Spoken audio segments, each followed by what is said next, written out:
Представяме ви следната конфигурация: касов апарат DP150MHz и платежен терминал BluePad 5000. Комуникацията между двете устройства се осъществява посредством RS към USB донгъл.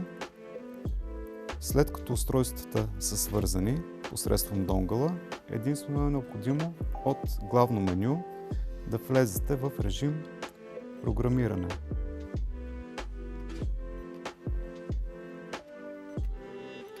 След което отивате в режим конфигурация,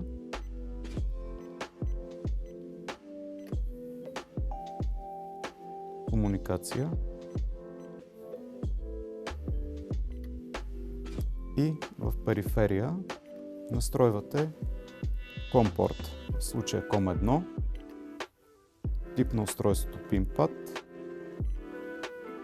потвърждавате и с това настройката е завършена.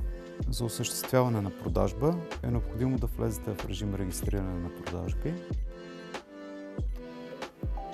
да въведете сумата на артикула, продуктовата група и когато клиентът желае да бъде платен с карта, избирате бутон за картово плащане. Сумата се инициализира на екрана на POS терминала, поставяте карта,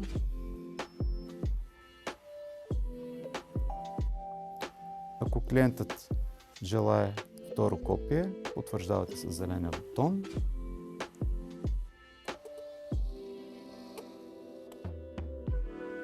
И с това продажбата е приключила.